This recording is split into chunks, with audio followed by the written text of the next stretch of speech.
예전에 미국에서 있었던 역사적인 사건, 실제 실화입니다.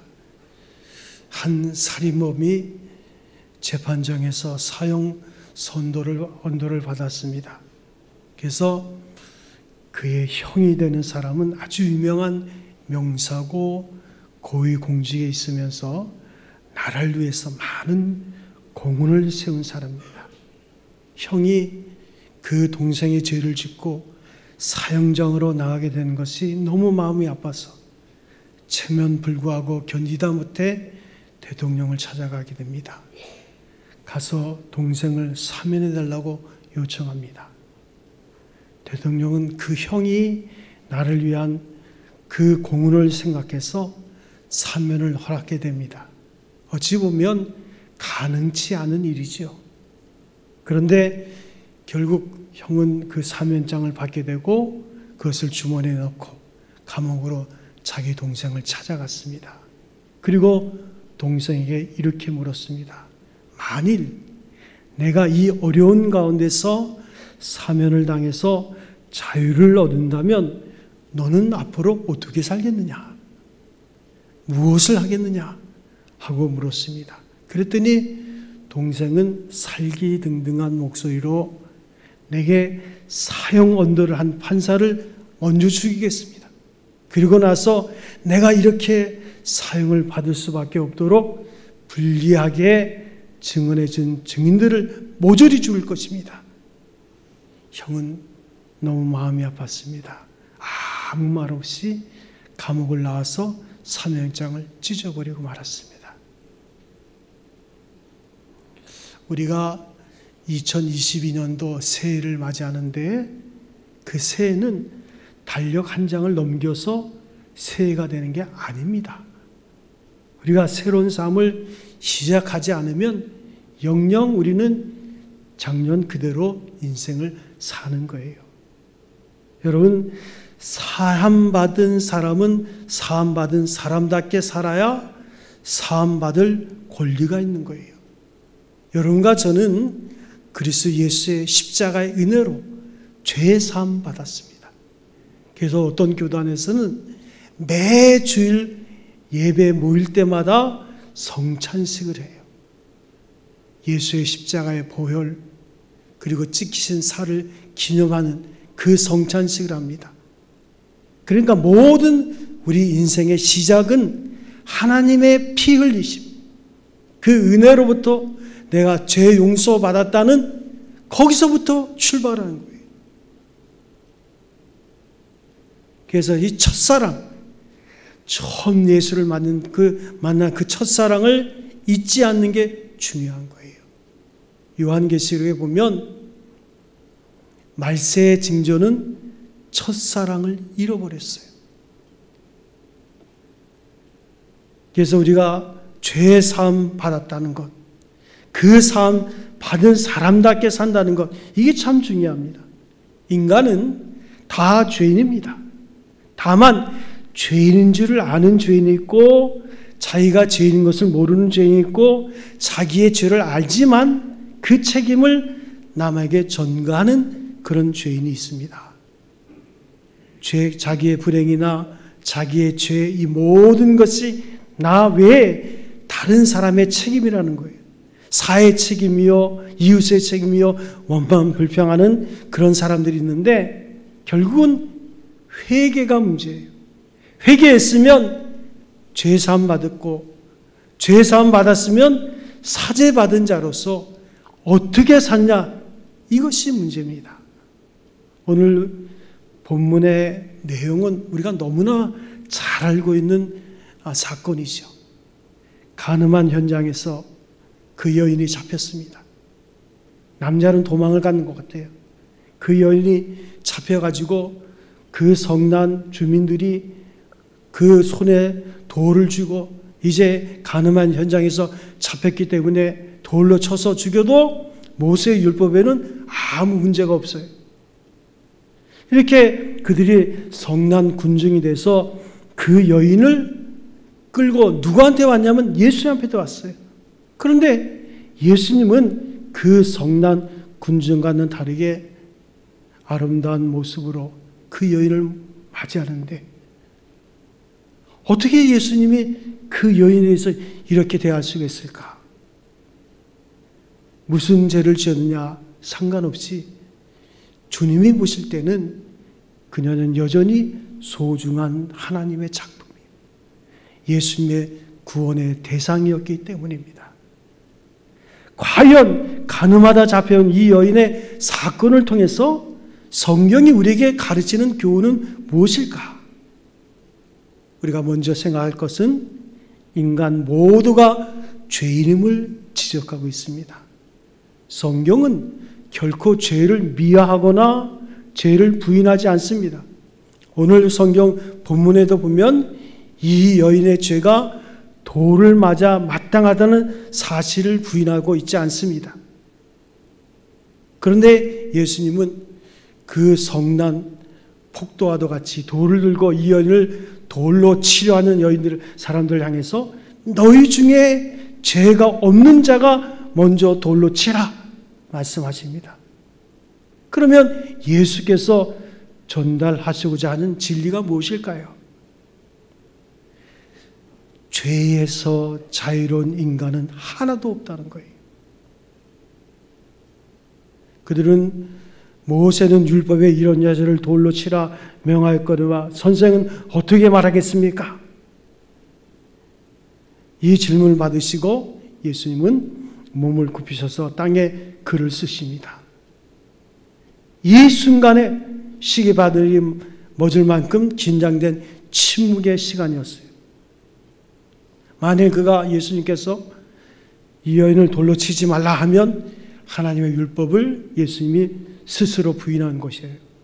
그런데 만일 돌로 치라 하면 지금까지 예수님이 가르치신 그 사랑을 부인하는 경우가 되어버리는 거예요.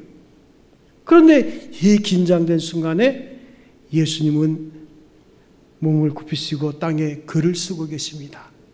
무슨 글을 썼을까? 그것은 몰라요. 분명한 사실은 너희 중에 죄 없는 자가 이 여인을 돌로 치라. 그 말씀을 들은 군중들이 양심의 가책을 받고 한 사람 한 사람씩 자리를 떠났다고 기록합니다. 그래서 어떤 설교자는 그때만 해도 사람들이 순수했기 때문에 이제 그 자리를 떠났지. 만일 이 사건이 올 이 시대에 일어났더라면 대부분의 현대인들은 시침을 딱 대고 돌을 들어서 이 여인을 쳤을 거란 거예요. 그러면 도대체 사람들이 당연한 자신의 죄를 묵과하고 다른 사람의 죄를 지적하는 이름만 열을 올리는 이유가 어디에 있을까요? 그것은 우리의 타락한 성품 안에 자리 잡는 두 가지 본능, 곧 공격 본능과 방어 본능 때문입니다. 이 두 가지 본능을 상해서 우리는 남의 죄를 확대하고 자기의 죄는 축소하는 거예요. 예수의 말씀 그대로입니다. 남의 눈에 있는 티는 잘 보면서 자기 안에 있는 들보는 보지 못하는 거예요. 결과적으로 자기의 죄는 별 죄가 아니고 남의 죄만 죽을 죄로 보이는 거예요.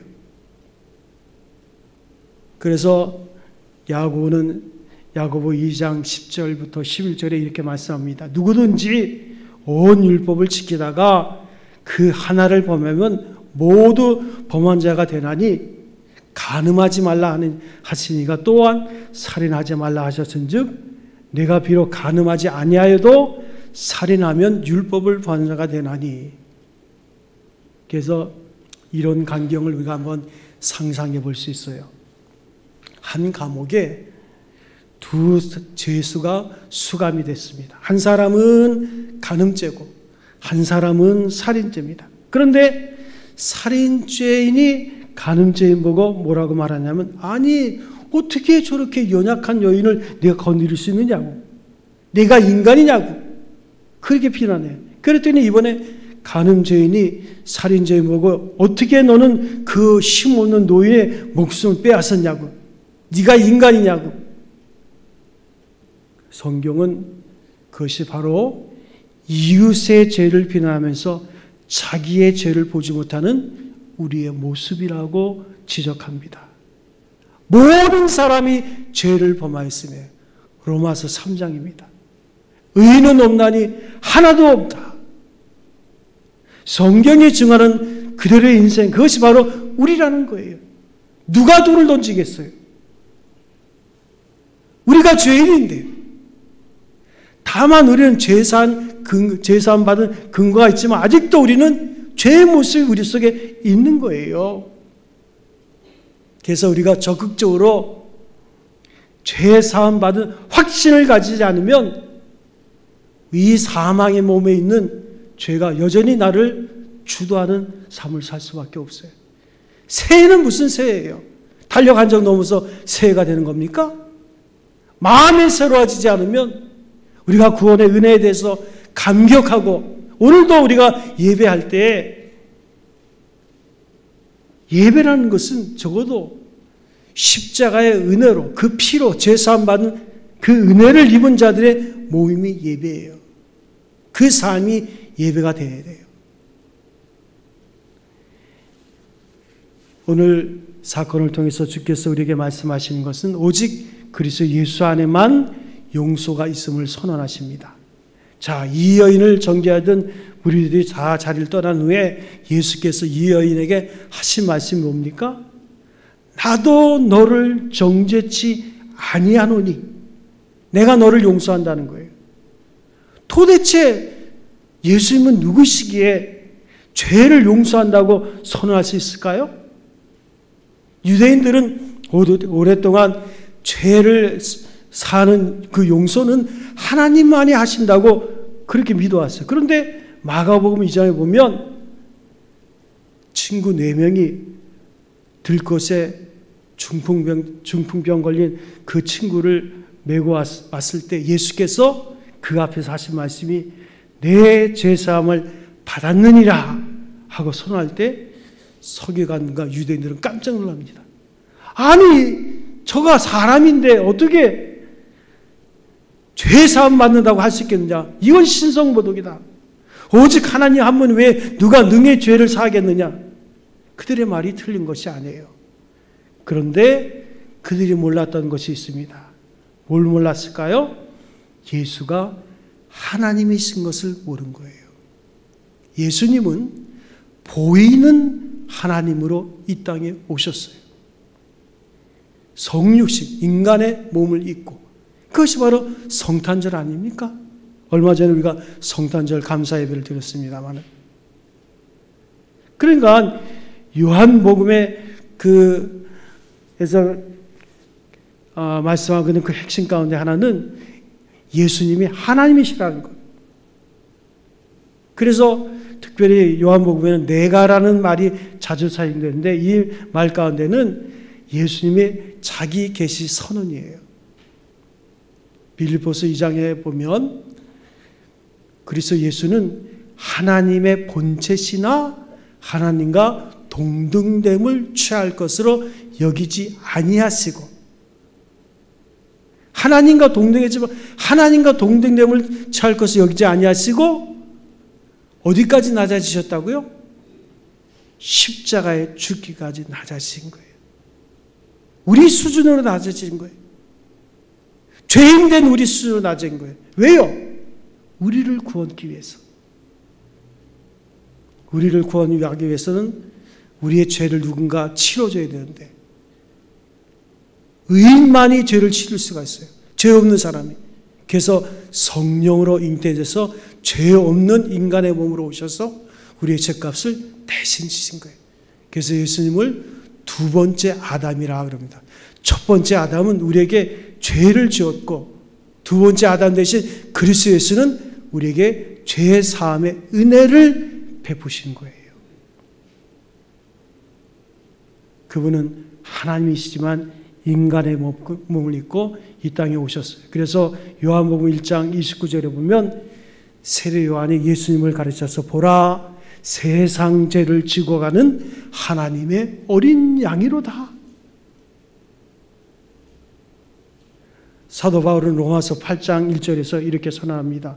그러므로 이제 그리스도 예수 안에 있는 자에게는 결코 정죄함이 없나니. 자, 그런데 우리가 여기서 이제 한 가지 생각할 것이 있어요.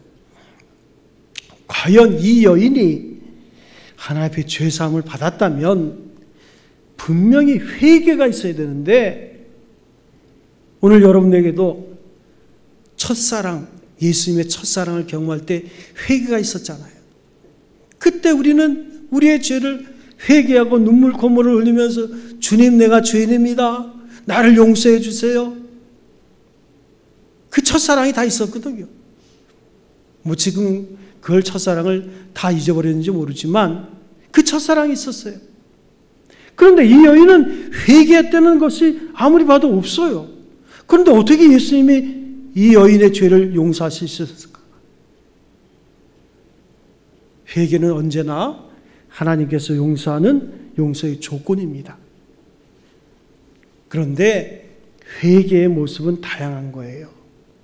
이 여인이 사람들이 다 떠나간 후에 도망가지 않고 예수님 앞에 엎드렸다는 것,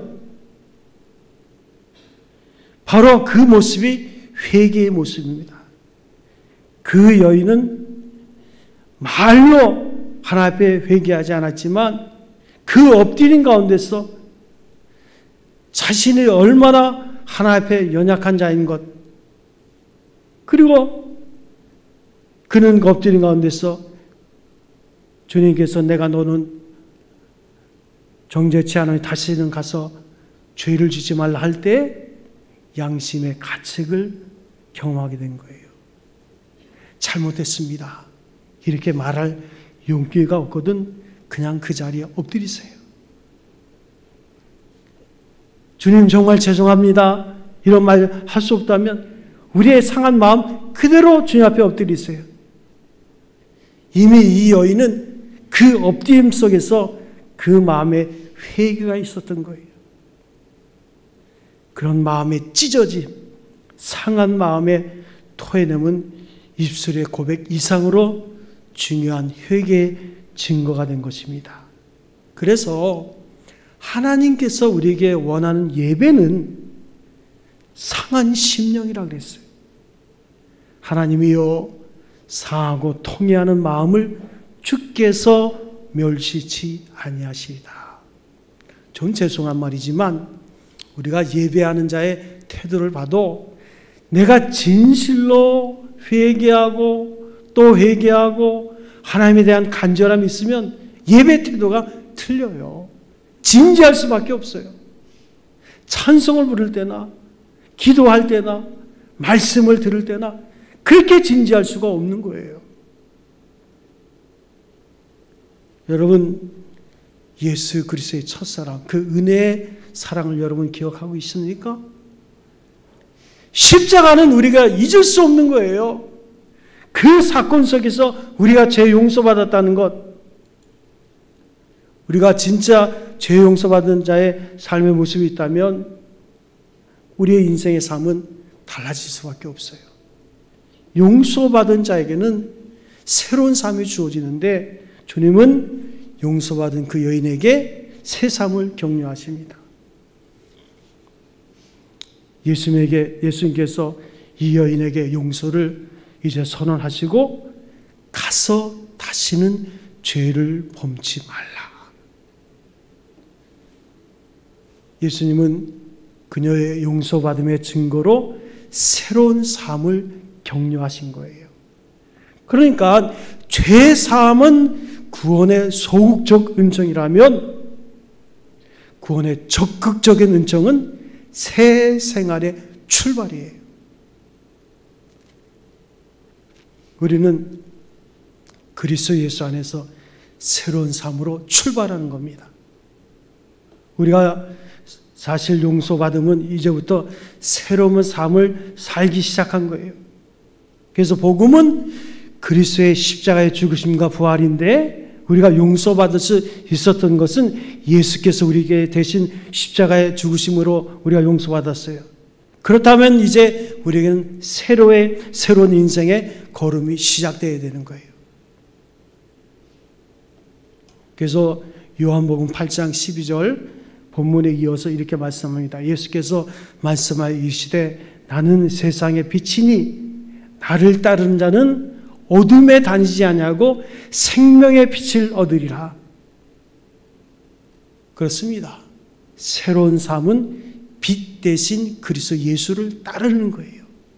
그분만 바라보고 그분만 따라가면 되는 거예요.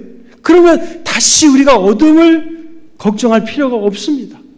문제는 그 빛을 등지는 삶을 살기 때문에 문제가 되는 거예요. 주님에게서 시선을 떼서는 안 돼요. 그분을 바라보시기 바랍니다. 날마다 주님을 바라보시기 바랍니다.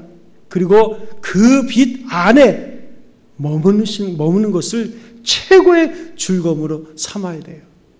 그래서 유명한 화가 렘브란트가 가늠하다 잡힌 여인의 그 성화를 그릴 때 따뜻한 빛이 그 가늠하다 잡혀온 여인을 둘러 비추고 있는 거예요. 그 빛은 너무나 환하고 밝고 따뜻합니다. 바로 그 빛 안에 그 여인은 용서를 경험하고 새로운 인생의 출발을 경험할 수 있었던 거예요. 사랑하는 성도 여러분, 제대로 신앙생활하는 것은 만만치 않아요. 늘 사망의 죄, 우리 몸에 있는 사망의 몸에 있는 죄가 우리를 늘 미혹합니다. 어찌하든지 지가 주도적인 삶을 살려고 우리의 감정을 건드리고, 그래서 우리가 십자가의 은혜로 받은 내가 구원받은 삶의 가치 있는 인생이라는 것을 우리가 분명히 고백하지 않으면 언제든지 죄가 우리를 주도하는 삶을 살 수밖에 없어요. 이제 이 여인은 새로운 삶이 시작된 거예요. 그가 어찌하다 간음한 현장에서 잡혔다는 것은 그가 간음한 것이 한두 번이 아니라는 얘기입니다. 적어도 10번 이상 하면 한 번은 걸린다 그래요. 대개 사람들이 하는 얘기가. 그 사람이 한 번 걸리면 10번 이상은 한 거예요, 이미. 그런데 이게 중독이 돼가지고 말이죠. 벗어나지 못하는 거예요. 자기의 의지도 있어요. 결단도 있어요. 이게 됩니까? 안 돼요. 그런데 그 여인이 주님을 만난 거예요. 주님이 하신 그 한마디, 내가 너를 정죄치 아니하니 다시는 가서 죄를 짓지 말라, 그 한마디로 그의 인생은 완전히 바뀐 거예요. 오늘도 우리가 주님을 제대로 만나면 우리의 삶은 바뀔 수밖에 없어요. 그분의 사랑이 너무 크고 놀랐기 때문에 바뀔 수밖에 없는 거예요. 왜 성도들이 삶이 바뀌지 않나? 주님을 제대로 못 만났어요. 그 첫사랑을 잊어버렸거나. 1935년 미국 대공황 가운데 한 할머니가 배가 고파서 빵을 도둑질하다가 체포돼서 재판을 받게 됩니다. 할머니의 딸은 아파 누웠고 사위는 도망가고 너무 배고파 우는 두 손자를 보고 할 수 없어서 할머니가 빵을 훔친 사건이에요. 그때 당시에 판사는 10불 혹은 10일간의 옥살이의 벌금을 내리면서 이렇게 선고문을 읽었습니다. 그런데 이 노인의 범죄는 나도 상당한 책임이 있습니다. 이렇게 불쌍한 노인이 먹지 못하고 거리를 방황한 동안 나는 너무나 잘 먹고 잘 살았습니다. 그래서 이 할머니의 그 벌금 10불은 제가 내도록 하겠습니다 하고 판사가 선고를 하고 10불을 자기가 낸 거예요. 그 다음에 유명한 말을 했습니다. 그러나 동시에 여기 모인 모든 여러 마을 분들도 무죄하지 않다고 판단이 돼서 모두에게 50센트 이상의 벌금을 선고하는 바입니다. 저의 지불로 피고는 벌금을 해결했지만 여러분의 벌금은 이분이 새로운 삶을 살게 되는데 경력금이 될 것입니다. 그리고 선고를 한 거예요. 법정에 있던 많은 분들은 이 판결문을 듣고는 모두 자리에서 일어나서 판사에게 경위를 펴고 그날 이 노인은 그때 당시로는 적지 않은 50불을 들고 눈물을 글썽이며 법정을 떠났다고 합니다. 여러분, 예수님의 용서가 그런 용서였음을 아십니까? 내가 예수님의 용서를 진정 경험했으면 이 용서를 이웃에게 전하지 않고는 견딜 수가 없는 거예요. 나는 이렇게 기쁜데 예수님 만난 저 사람들은 안타까움이 있는 거예요. 그래서 이 용서를 체험한 우리들은 아직도 이런 주님의 용서를 받지 못하고 어둠 속에 거하는 이웃들을 보면 책임감을 느끼는 거예요. 저도 예수님을 만나면 달라질 텐데 왜 그렇게 복음을 못 전할까요? 내가 받은 은혜가 없어. 다 잊어버렸어. 나도 감격하지 못하는데 무슨 복음을 전하겠어요? 나도 하나님의 은혜, 그 사랑에 대한 감격이 없는데 이웃이 어떻게 살든 무슨 상관이 있어요? 하다못해 내 가족이 어떻게 살든 무슨 상관이 있겠어요? 나도 잘 모르겠는데. 2022년도 우리가 새해가 시작됐습니다. 사랑하는 성도 여러분, 여러분에게는 첫사랑이 있지 않습니까? 주님을 내가 처음 만났을 때 그 첫사랑, 눈물 콧물 흘리면서 주님, 내가 죄인이었습니다. 나를 용서하여 주옵소서. 내가 죄사함 받기 원합니다. 하나님, 나를 만져주십시오. 그 첫사랑 가지고 있습니까? 지금 여러분 가슴속에 뜨겁게 용서 넘치고 있어요? 아직도 내가 주님을 만나지 못하면 이러면 고백을 하시기 바랍니다. 꼭 무슨 절차가 있어서 고백하는 게 아니라 주님, 내가 그 사랑을 경험하기 원합니다. 그 한마디로 되는 거예요. 제가 가끔 성도들의 간증을 들으면 몇십 년 전에 혹은 몇 년 전에 내가 어쩌게 될 때 하나님의 은혜로. 근데 문제는 그때 그 감격을 지금도 가지고 있으면 우리는 달라지는데, 아이들은 잘하는데 우리의 믿음은 왜 잘하지 않을까?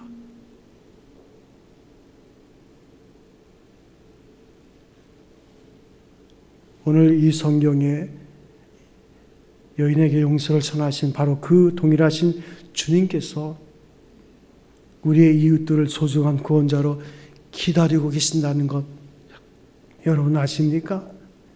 사랑하는 성도 여러분, 2022년도는 하나님께서 베푸신 그 은혜에 감격하는 여러분 되시기 바랍니다. 십자가의 은혜에 감격하면 우리의 삶의 문제는 no problem, 아무것도 아니에요. 그냥 끝나는 거예요. 그런데 우리 문제는 형경이나 사건이나 그 사람에게 있는 게 아니라 여러분과 저에게 있는 거예요. 우리가 구원받은 이 가치를 쓰지 못하고 있잖아요. 하늘에 계신 우리 아버지가 되시고 우리 안에 죄 성령이 거하시고 세상 끝날까지 우리와 함께 하신다고 말은 하지만 삶의 실제를 우리가 경험할 수 있어야 돼요. 주님 안에서 참된 이 용서를 다시금 우리가 기억하시고 그 은혜에 감격하시고 또한 우리에게 주어진 그 은혜에 감격할 뿐만 아니라 주님의 그 은혜를 함께 나눌 수 있는 성도 여러분 되시기를 주님의 이름으로 축원드립니다.